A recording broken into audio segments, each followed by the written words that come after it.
Hello, friends. God bless you. Um, Last night I had some very strange dream. Someday I will talk about it, but that lead me to um, focus on the creation story.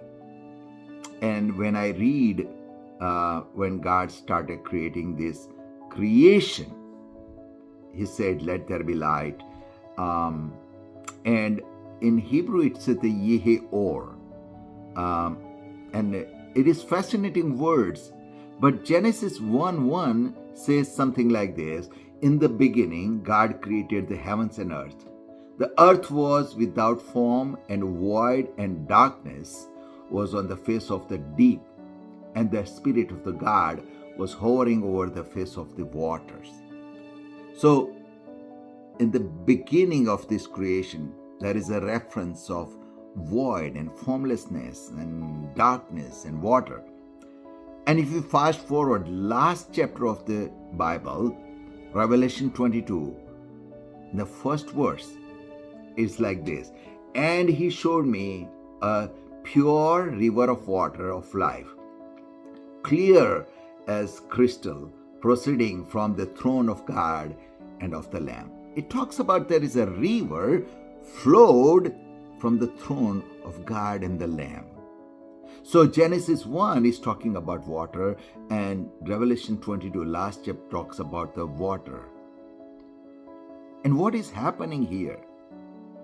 If you go back to Gospel of John, John 4:13, Jesus answered and said to her, "Whosoever drink of this water will thirst again, but whoever drinks of the water that I shall give him will never thirst." Again, John 6:35 said, and Jesus said to them, "I am the bread of life. He who comes to me shall never hunger, and he who believes in me shall never thirst." And again in John 7:37, on the last day, the great day of the feast, Jesus stood and cried out, saying, "If anyone thirsty, let him come to me and drink." There is something about this water that started in Genesis 1:1, continued through Jesus preaching, and at the end of the Bible in eternity, something has been restored. We know that the sin happened in Genesis 3, but before sin, God has created this perfect world, and it has something to do with water. And then in Revelation, after sin, Genesis 3, sin entered, but God restored and redeemed everything, and it came back to the original design that God has. So what is happening here? And when I study this, it's just I feel so in awe that how good God is. You see, in Genesis 1, first two verses, it talks about the deep, or the deep waters. There is a very particular word is used here for this deep water, is tohem. Tohem means it's a place where life cannot exist. Life cannot exist in Tohem.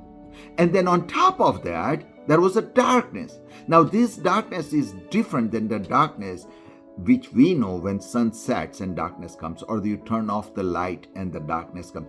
That is different light, different darkness here. This darkness, as a Hebrew word is chosek, means it is a death. So Tohem, the deep water where life cannot produce, on top of it, there is a death, chosek. And when God said, "Yehi or let there be light," something shifted. The deep water, the Tohem, that cannot produce life, it became Ma'im, the Hebrew word, a living water. And that living water flowed from the throne. You see, in Revelation, God says that the book was open. The book was the lamb that was slain before the foundation of the earth. That means before Adam committed sin, even Adam committed sin. Before God said, "Let there be light," God has slain the lamb. That means before the problem arises, God has a solution. And another word is fascinating word, yehi, or represents a light, that is Jesus. In Isaiah, Bible says that the people who sit in darkness saw the light. It is the same light. Normal light cannot remove the chosek, the death. It is Jesus who is the light. Yehi or. When he appeared on the Tohem, deep water, which cannot produce life, on top of it there was a darkness, chosek, it's a death. When Jesus appeared, it broke it and turned into mime, a living water. And that's how the creation story started. And not only that, if you read further in Genesis 2, the 4 rivers flowed from what God created, a mime. And if you pay attention, that river flowed to the every place Israelite went to bondage. The river flowed to Egypt. The river flowed to Babylon. These are the places in future Israelite went in captivity. So before the problem arise, God's living water went there. And that's why if you read in Jeremiah, I believe, it is in Jeremiah, God says that build the vineyard in Babylon, build the houses, stay there. Because God has, before they came in captivity, God has provided a provision. That's a great news for you and me. You see, this is for the people who has lost hope, the people who believe that their dream will never come true, the people who believe that their life is over, it will never change. No. The living water flow in Genesis 2, before the sin comes, to every place where Israelite went in bondage. There was a provision. And if that awesome God is, He has absolutely living water flowed in your situation, which will turn your darkness in a bright day.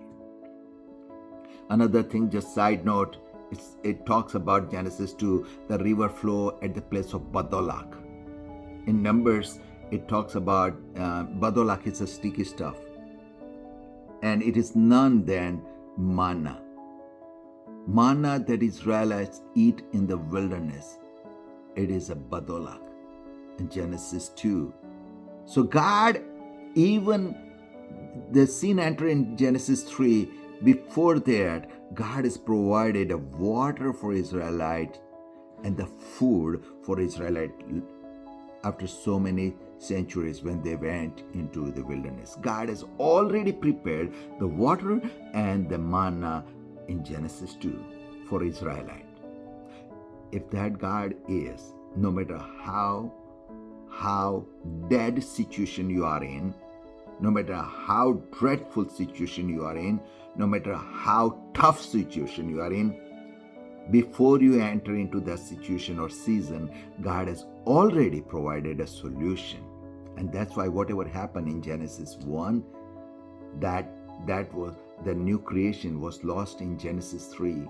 But God restored back, and we come to full circle in Revelation 22, where it says that a river flowed from the throne of God. So my friend, your life is not over. Your dreams are not over. It is just the beginning. The restoration is on the way. The redemption is already there. And God will turn your darkest night into brightest sun. Sunny day. God bless you. Thank you.